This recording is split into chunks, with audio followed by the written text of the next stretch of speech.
This is the second video in my series showing you how to build your own VR shooting range within Horizon Worlds. If you haven't seen the first episode yet and you want to, be sure to check it out here in the card above.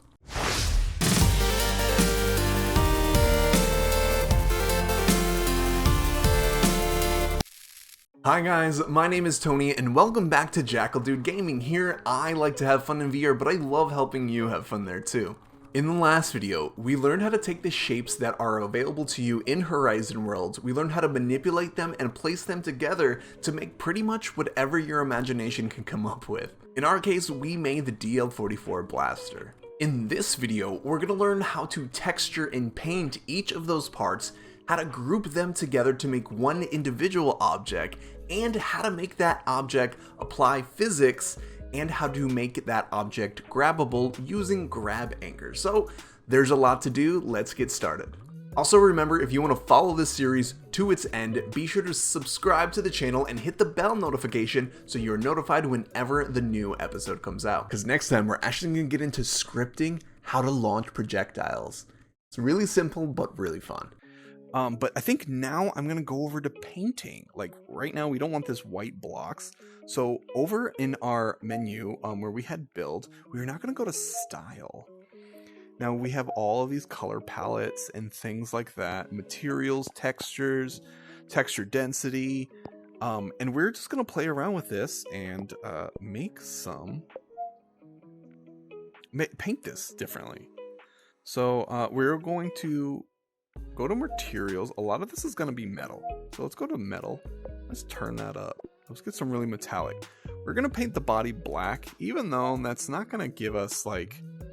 See, if we turn this black, we get a little bit of gloss from it to know it's metallic, but mostly... Okay, yeah, we got a little bit of... See that light shine? We got a little bit of that reflection-ishy look. So we're just going to paint most of this black. All the parts that I think should be black will be black. Black metallic. Black, black, black, black. There we go. Not this yet. I think some of these parts that are left white, I want to make silver. Because that'll really make it pop. So let's try this little gray with metal. And then we'll turn that blam. Yeah, that looks nice. And we'll even go in really small to make sure we only hit these ridges. We'll make these all silver, just so they pop a little bit from the main part of the gun. We'll make the trigger silver. Oh, that's brown. We accidentally selected a different color. Actually, I'm going to leave that. I don't know why. I think that looks great. Happy accident, you know? And then we'll change some of this hardware on the side of it. So if you see what's happening here, what I've done is that there's actually, I think I've duplicated one that's already inside of itself. So what happens when you have the exact same shape or something that shares the same exact level side, they're trying to fight each other to be seen, which isn't great to have in your world because you don't want people to have seizures. So see that I didn't realize that there was another piece in there. So we're just going to delete that one. We're going to put this guy back. Blam. Easy. Now we got some metallic looking hardware. Maybe we can even change this hardware to a lighter color. Just so it even pops out farther from that. Yeah, I like that. I think that looks good.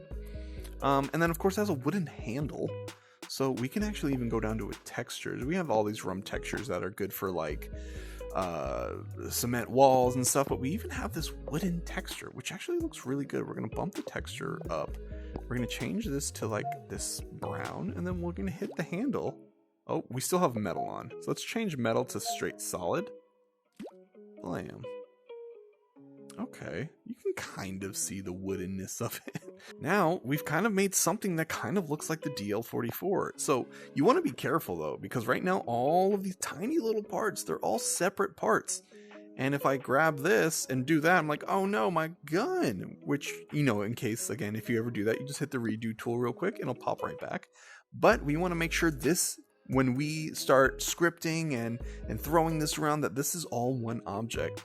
So like we did with the scope when we moved it, we're going to hold down the selector tool. We'll bump the stick to the right to make this little cursor thing glow bigger. And then we will, while holding the index, we'll just drag this through our whole creation. See how it slowly selects everything we've made? So everything is grouped right now. Now that it's all kind of grouped together, we're not done yet. We'll take our cursor, we'll put it inside of this wireframe box. And now you see we have different options. Grouping is one of them. So we're going to hit left. And now this is all one grouped object.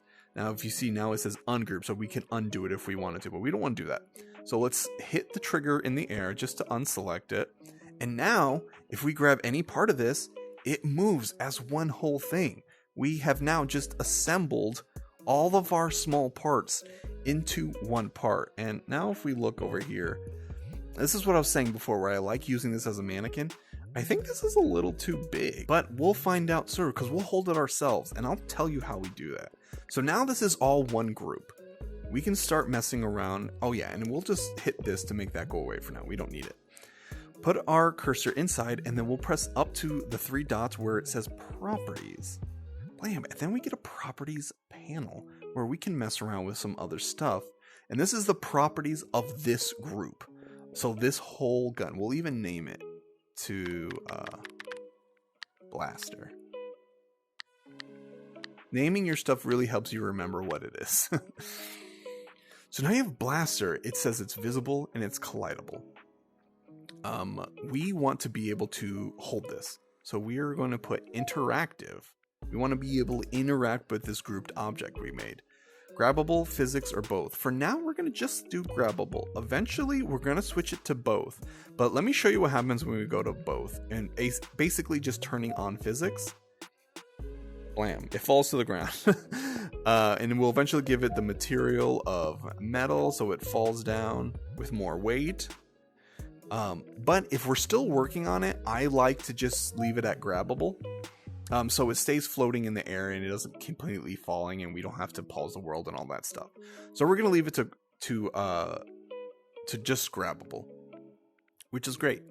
But so let's, and if we look at our left hand, we'll see if we go up, we go into preview mode where we get to play in our world, and there it is. There is the DL44 we just made in player mode, and we made it grabbable. See how the little grab icons are all over it?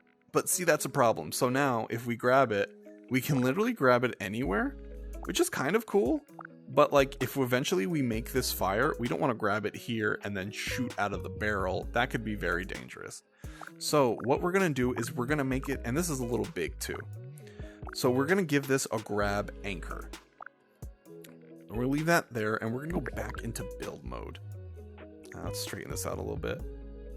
So first of all, let's make it a little bit smaller. And again, we're going to use our little mannequin spawn point buddy to help that. So yeah, just like I thought, it's a little bit small. Now that this is all one grouped object, you can grow and shrink this as if it was just original cube.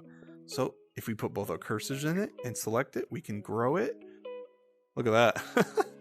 But let's shrink it down a little bit. Something that is more reasonably held. I think that looks good. That looks kind of good. Maybe too small, but let's pump it up. Yeah, let's play with that. That's fine. And that's, again, your personal preference. You know, you find out what you think looks best with the object or holdable, grabbable object you're making. Now we want to make sure we're always grabbing in the right spot. So now that we have the interaction grabbable selected, we're going to go over to the More tab. Now you see we have grab lock, grab anchor, two-handed grab, all this stuff. This is a one-handed weapon, so we're going to turn off two-handed grab. So we only grab it with one hand, and we're going to put grab anchor. And look what happens when we turn this on. When we turn on grab anchor, we see we got this random hand that kind of appears here. Now, nice thing is we can grab this hand, and we can move it wherever we want on the rifle. So that's where we will grab it. So this is automatically distributing a right hand. So we want to just put it where we think it might be grabbed.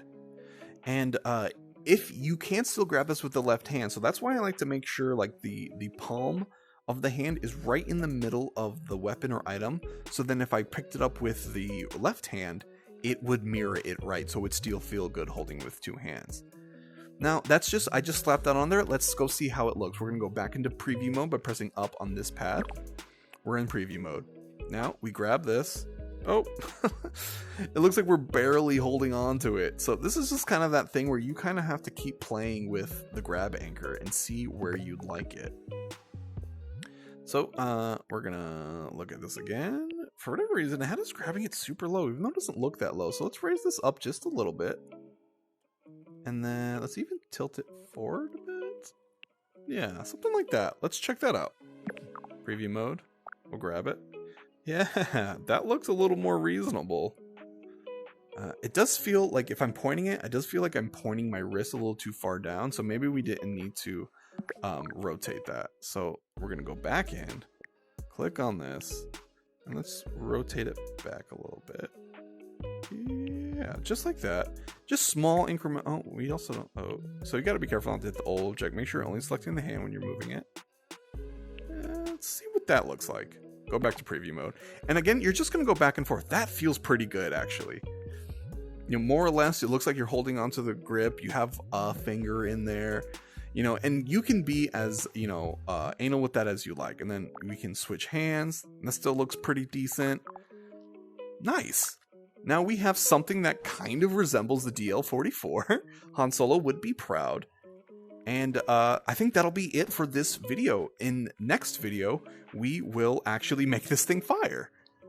Getting into a little bit of scripts and gizmos. So if you really liked this and you want to learn more, be sure to subscribe to the channel and turn on notifications so you know when the next step of this comes out. I'm probably going to mess with this grab anchor a little bit because I'm a little annoyed and picky about it. But that's it for this video. Thanks so much for watching, and I'll see you next time.